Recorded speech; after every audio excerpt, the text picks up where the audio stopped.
마지막 14장 1절부터 25절까지 같이 공독하겠습니다. 사랑을 추구하며 신령한 것을 사모하되 특별히 예언을 하려고 하라. 방언을 말하는 자는 사람에게 하지 아니하고 하나님께 하나니 이는 알아듣는 자가 없고 영으로 비밀을 말함이라. 그러나 예언하는 자는 사람에게 말하여 덕을 세우며 권면하며 위로하는 것이요 방언을 말하는 자는 자기의 덕을 세우고 예언하는 자는 교회의 덕을 세우나니 나는 너희가 다 방언 말하기를 원하나 특별히 예언하기를 원하노라. 만일 방언을 말하는 자가 통역하여 교회의 덕을 세우지 아니하면 예언하는 자만 못하리라. 그런즉 형제들아 내가 너희에게 나가서 지식이나 예언이나 가르치는 것으로 말하지 아니하면 너희에게 무엇이 이익하리요? 혹 피나 검은 고와 같이 생명 없는 것이 소리를 낼 때에 금의 분별을 나타내지 아니하면 피리 부는 것인지 검은 것 한 것인지 어찌 알게 되리요? 만일 나팔이 분명하지 못한 소리를 내면 누가 전투를 예비하리요? 이와 같이 너희도 혀로서 알아듣기 쉬운 말을 하지 아니하면 그 말하는 것을 어찌 알리요? 이는 허공에다 말하는 것이라. 이같이 세상에 소리의 종류가 많으나 뜻없는 소리가 없나니 그러므로 내가 그 소리의 뜻을 알지 못하면 내가 말하는 자에게 외국인이 되고 말하는 자도 내게 외국인이 되리니 그러면 너희도 영적인 것을 사모하는 자인즉 교회의 덕을 세우기 위하여 그것이 풍성하기를 구하라. 그러므로 방언을 말하는 자는 통역하기를 간절히 기도할지니 내가 만일 방언으로 기도하면 나의 영이 기도하거니와 나의 마음은 열매를 맺지 못하리라. 그러면 어떻게 할까? 내가 영으로 기도하고 또 마음으로 기도하며 내가 영으로 찬송하고 또 마음으로 찬송하리라. 그렇지 아니하면 내가 영으로 축복할 때에 알지 못하는 처지에 있는 자가 내가 무슨 말을 하는지 알지 못하고 내 감사에 어찌 아멘하리요? 너는 감사를 잘하였으나 그러나 다른 사람은 덕세움을 받지 못하리라. 내가 너희 모든 사람보다 방언을 더 말함으로 하나님께 감사하노라. 그러나 교회에서 내가 남을 가르치기 위하여 깨달은 마음으로 5마디 말을 하는 것이 1만 마디 방언으로 말하는 것보다 나으니라. 형제들아 지혜는 아이가 되지 말고 악에는 어린아이가 되라. 지혜는 장성한 사람이 되라. 율법에 기록된 바 주께서 이르시되 내가 다른 방언을 말하는 자와 다른 입술로 이 백성에게 말할지라도 그들이 여전히 듣지 아니하리라 하였으니 그러므로 방언은 믿는 자들을 위하지 아니하고 믿지 아니하는 자들을 위하는 표적이나 예언은 믿지 아니하는 자들을 위하지 않고 믿는 자들을 위함이니라. 그러므로 온 교회가 함께 모여 다 방언으로 말하면 알지 못하는 자들이나 믿지 않은 자들이 들어와서 너희를 미쳤다 하지 아니하겠느냐. 그러나 다 예언을 하면 믿지 않은 자들이나 알지 못하는 자들이 들어와서 모든 사람에게 책망을 들으며 모든 사람에게 판단을 받고 그 마음에 숨은 일이 드러나게 되므로 엎드려 하나님께 경배하며 하나님이 참으로 너희 가운데 계시다 전파하리라. 아멘. 오늘은 고린도전서 14장 1절부터 25절까지 말씀을 통해서 방언의 오용과 예언의 유익이라는 제목으로 하나님의 말씀을 전하도록 하겠습니다. 어떤 분들은 이 고린도전서 14장을 보고서 방언이 굉장히 무가치한 것처럼 그렇게 말씀하시는 분들이 계신데 그게 아니죠. 우리가 방언이 아마도 오늘 이 사도 바울이 방언과 관련돼서 이 고린도 교회 교인들이 참 우리가 상상하지 못한 어처구니없는 그런 일들이 있었던 것 같습니다. 어떤 자기들의 은사가 이렇게 고린도 교회는 충만했었는데 자신들의 어떤 은사에 대한 또 우월감 같은 게 있었는데 모르겠어요. 다른 여러 가지 그 은사들 중에서 사람들 마음속에, 교인들 마음속에 이 방언에 대한 어떤 은사에는 또 무엇이 있었는지 오늘 말씀의 이런 맥락들을 보면은 이들이 방언을 하는데 뭐가 문제였냐면 방언은 오늘 말씀에 나온 것처럼 자기의 덕을 쓰기 우리가 하나님과의 관계다 하나님께 기도할 때 기도하라고 주신 은사 아닙니까? 기도하라고 주는 은사인데 이 방언을 가지고 오늘 적어도 오늘 말씀에도 그런 표현이 나왔지만은 이 방언을 가지고 이 방언을 어떤 가르치는데 어떤 공적인데 뭔가를 의사 표시하는데 마치 오늘 성경에 나온 것처럼 그 방언으로 말을 한 같은 그런 흔적들이 오늘 본문에 나오고 있습니다. 그래서 오늘 말씀에 나오지만은 이 방언에 대해서 19절에 14장 19절에 보면 그러나 교회에서 네가 남을 가르치기 위하여 깨달은 마음으로 5마디 말을 하는 것이 일반 마디 방언으로 말하는 것보다 나으니라 말하면서 특별히 가르치는 데 대해서 어떤 의사를 전달하는 데 있어서 이 방언이라는 것은 참 은사가 하나님께서 주신 거지만 이 은사가 뭐든지 그렇지 않습니까? 사람들마다 우리가 이 은사라는 것이 사람의 뭐 육신적인 재주조차도 그것이 적재적소에 그것이 쓰일 때 그것이 효과가 있는 것이지 거기에 적합하지 않은 것에 아무리 좋은 은사를 가지고 있을지라도 거기에 적합하게 쓰지 않으면 오히려 그것이 하나님이 이 은사를 준 것은 교회를 세우고 덕을 세우기 위한 것인데 어떤 통로로 주는 것인데 적재적소에 쓰지 못하면 오히려 그것이 후유증이 되고 오히려 하지 않을만 못한 그런 일들이 일어날 수가 있습니다. 그래서 오늘 사도 바울은 사실은 방언을 부정하는 것이 아니라 사도 바울 맞았습니다. 나도 하나님 앞에 내가 방언을 많이 말하는 것을 감사한다 이렇게 말했어요. 그래서 방언이라는 것은 솔직히 확실히 우리에게 유익한 것이고 방언을 많이 말할 수 있으면 누구보다 사도 바울도 방언을 많이 말한다고 했어요. 기도할 때 방언으로 많이 기도한다고 말을 했습니다. 그러나 오늘 본문의 말씀은 어떤 가르치는 데 있어서 어떤 공적인 자리에 있어서 그리고 오늘 나온 것처럼 이 방언뿐만 아니라 어떤 은사에 대해서 고린도 교인들이 그들이 복음의 진리하는 온전히 서 있지 못해서 사도 바울이 너희들이 아직도 어린아이 육에 속한 자를 대한같이 내가 다한다 했던 것처럼 그 좋은 하나님의 은사를 가지고 있음에도 불구하고 그들의 어린 신앙 육에 속한 그런 부분을 하여 이 은사들이 오히려 문제를 일으키는 그런 일들이 오늘 고린도 교회에 있었던 것을 보게 됩니다. 어쨌든 오늘 이 방언에 대해서 사도 바울이 방언의 이 오용에 대해서 말하는 것은 방언은 가르치기 위해서 주신 은사가 아니라 가르치는 것은 한 시간을 내가 방언으로 떠들어 봐라. 뭐 알아듣겠냐 이거는 영어로 하는 말인데 물론 오늘 본문에는 다만 그것이 풍성하기를 구하라. 그래서 그 풍성하게 구하는 거 뭡니까? 이 방언 통변까지. 방언이 통변이 되면 그게 예언이 되는 거거든요. 그러니까 예언이라는 것은 물론 여기서 말하는 예언이라는 것은 미래의 점쟁이 마치듯이 이렇게 될 것이다. 그걸 얘기한 게 아니라 지금 어떤 사람의 숨겨진 자기만 알고 있는 하나님과 자기만 알고 있는 어떤 영적인 상태를 말해주는 거죠. 그런 것들. 뭐 하나님밖에 더 알겠습니다. 사람이 어떻게 알겠어요. 그런 면에 있어서 예언이라고 할 때는 그런 걸 말하는 거죠. 어떤 깨달음이나 이런 것들.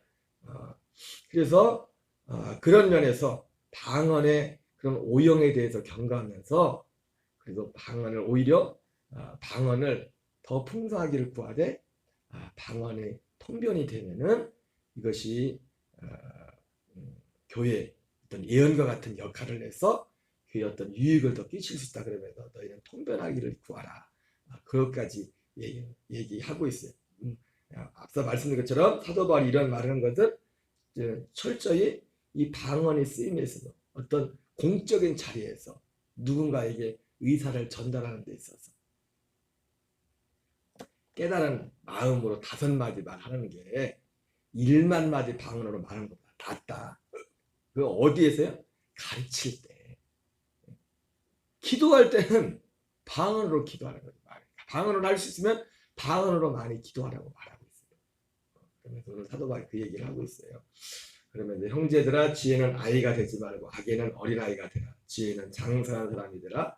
율법에 기록된 바 주께서 이르시되 내가 다른 방언을 말하는 자와 다른 입술로 이 백성이 말할지라도 그들이 여전히 듣지 아니라 했으니 그러므로 방언은 믿는 자들을 위하지 아니하고 믿지 않은 자들을 위하는 표적이나 예언은 믿지 않은 자들을 위하지 않고 믿는 자들을 위함이라.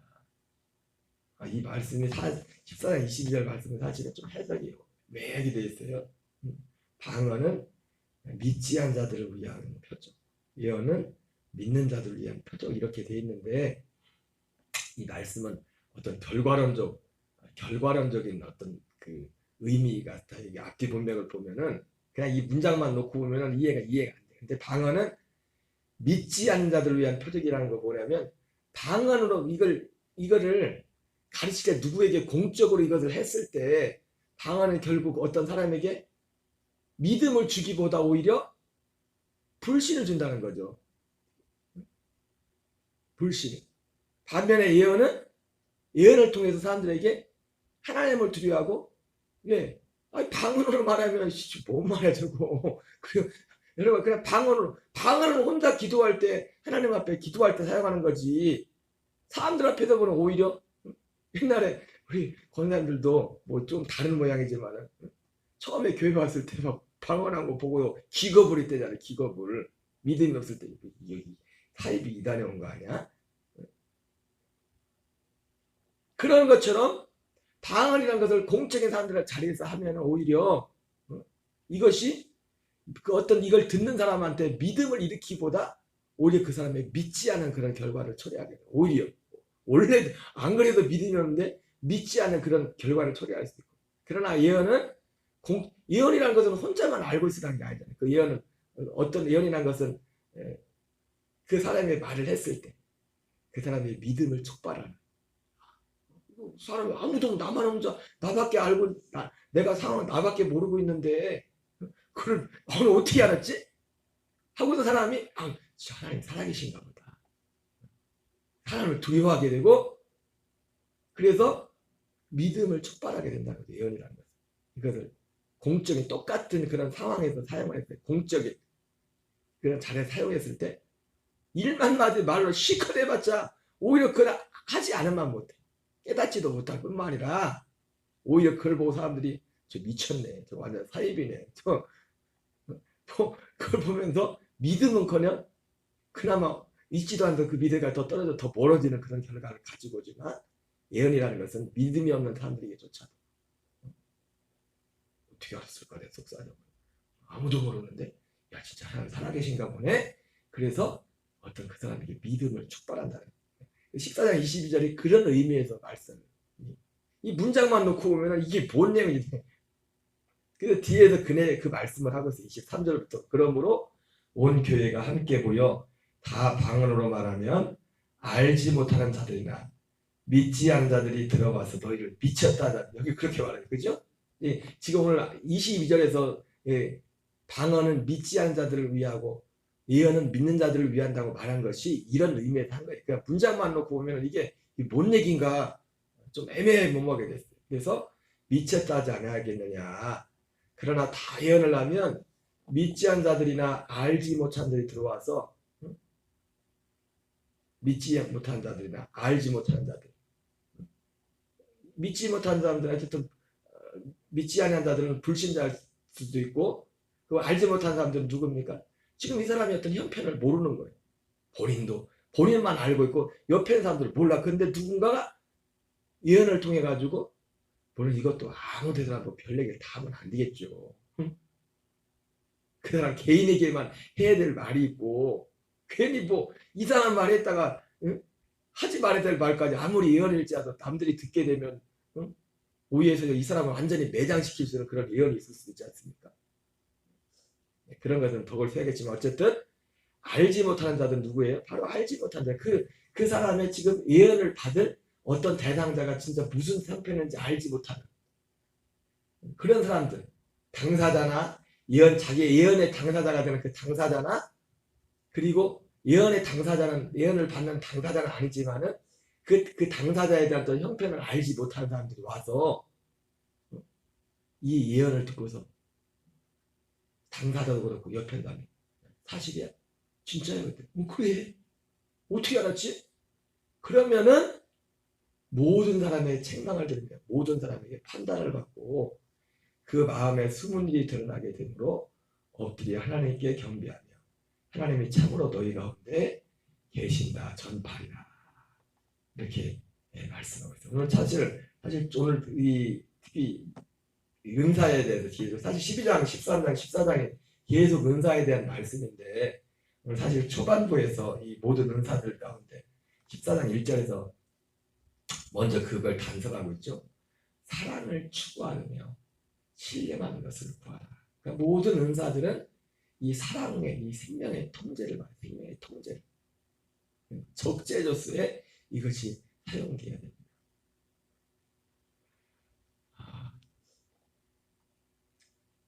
구약 예언서에 그러나 마치 이 은사는 이제 은사의 한계가 있어요. 은사의 한계가 있는데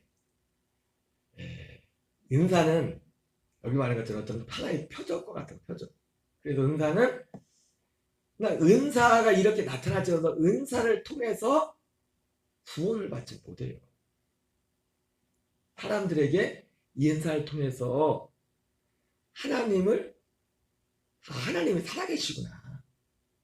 어떤 두려워하고 경외하는 그런 마음은 줄 수 있지만 궁극적으로 그 은사를 가지고 구원받지 못합니다. 은사를 행하는 사람도 그렇고 은사를 통해서 야 오늘 말하는 거예요. 야 진짜 하나님이 살아계시네. 그런데 마음속에 두려움이 생기고 야 이제 하나님을 믿어야겠네. 그렇다고 할지라도 그걸 가지고 구원을 받는 건 아니라는 거예요. 그들 구원을 받는 데 있어서 전에 말했지 않습니까? 결국 구원은 주님의 복음의 말씀이 그 사람에게 전해져야 돼요. 그 복음을 믿고 받아들이고 의가 되고 할례를 통하여 그리스도의 생명으로 거듭나야 돼요. 결코 복음을 대체할 수가 없습니다. 이 은사는. 그러니까 은사는 어떤 면에서 보면 오늘 특히 예언에 대해서 지금 예언의 기능을 말했는데 어떤 사람을 복음을 가진 사람이 복음을 전한 사람이 어떤 사람을 구원으로 인도한 데서 어떤 초등 교사와 같은 어떤 역할을 할 수 있어요. 그 사람의 마음에 열을 내서 복음에 대해서 귀를 기울일 수 있도록 진리에 대해서 귀를 기울일 수 있도록 하는 어떤 하나의 표적과 어떤 역할을 할 수 있지만 수많은 어떤 은사를 행할지라도 그 은사를 가지고 영혼을 구원할 수는 없어요. 영혼을 이것이 사람들이 구분이 안 돼. 그래서 어떤 체험을 하고 어떤 경험을 하고 나서 야 나 이제 하나님 믿기로 했어. 그러면 마치 구원을 받은 거죠. 그것이 구원이 아닙니다. 그것을 통해서 구원할 수 있는 건 아니에요. 이것은 마치 이 은사는 특히 예언 같은 경우 히브리서 6장 1절에 전하는 것처럼 그리스도의 도에 초벌하는 게 있지 않습니까? 죽은 행실을 회개하는 것, 하나님께 대한 신앙. 이 오늘 말한 것처럼 어떤 사람이 예언을 듣고 나서 그 마음에 두려움이 생기고 야 하나님이 정말 살아계시구나. 그래서 이걸 통해 가지고 옛날 살았던 어떤 안 좋은 사람들은 삶의 습관을 끊고 술을 끊고 여러분 술을 끊고 담배를 끊는 게 하나님의 은혜지만 술 끊고 담배 끊었다고 구원받는 거 아니에요. 그게 하나님의 은혜로 술을 끊고 담배를 끊을 수 있지만 술 끊고 담배 끊는 것이 구원받은 증거는 못 된다. 하나님을 두려워해서 야 이래가지고 이러저래 가지고 오늘 말했던 것처럼 그 사람이 어떤 죄를 버리고 이런 거 할 수 있지만 그것이 구원받은 건 아니라. 구원은 오직 무엇을 통해 구원을 받습니까? 복음의 진리를 믿어서 믿음과 함께 하나님의 복음을 결국 뭡니까? 생명에 관한 약속이잖아요. 옛 생명이 죽고 약속의 성령 안에서 약속의 아들 그리스도의 그 생명으로 그 생명을 얻을 때 그 생명이 내게 와야 그때부터 구원의 시작이다. 우리가 술을 끊고 담배를 끊고 우리한테 한국에서는 이 두 가지가 사실은 교회에서 어떤 저 사람이 변화된 어떤 하나의 예수 믿고서 변화된 교회와는 변화된 어떤 큰 어떤 증거 중에 몇 가지가 되지만은 그러나 그것이 구원의 표적은 아닙니다. 이런 어떤 은사나 이런 걸 체험해서도 어떤 계기를 통해 가지고 끊었다. 어제 식사하다 보니까 어떤 집사님 얘기 듣다 보니까 가까운 지인이 담배인가 술을 끊기는 그런 말씀을 하는데 아주 재미있는 말씀을 하더라고. 그렇게 기도하고 주변에서 이렇게 했는데도 못 끊던 그거를 어떤 일을 해서 막 아주 너무 쉽게 하루아침에 술인지 담배를 끊어버리셨다고 하는데 어쨌든 이러한 일들이 야 이것 하나의 표적이죠. 표적. 왠다 이 하나님의 능력을 통해서. 그러나 그것이 그 사람을 그것 자체로 그 사람을 구원할 수 없다는 거예요. 그 사람을 구원하는 어떤 하나의 표적. 하나님 살아계시구나. 그래서 그 마음속에 임팩트라고 할까. 아무리 복음을 해도 듣지 못한다. 그 다음 귀가 열려서 거기에 귀를 기울일 수 있는, 그들을 믿을 수 있는 하나의 어떤 좋은 수단이 되지만, 그러나 그 자체로서 구원을 받지 못해요. 반드시 구원은 복음이 전해져야 돼요. 복음을 전해져 그 복음을 듣고 믿음으로, 그리고 그 자체를 삼함으로, 그 내용, 복음의 내용인 그 약속이 실제로 내 안에 이루어져요. 육신의 생명이 안에 육신의 노력으로도 안 좋은 것들을 이렇게 우리가 많이 고칠 수가 있어요.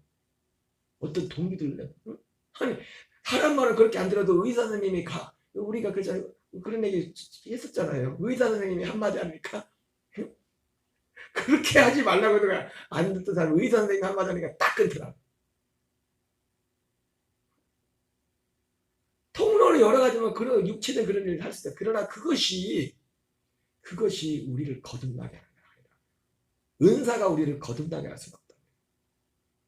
은사는 다만 이 복음을 전함에서, 복음을 효과적으로 전함에 있어서 하나의 큰 통로와 능력이 되는 것이 결국 그 사람을 구원하는 거야.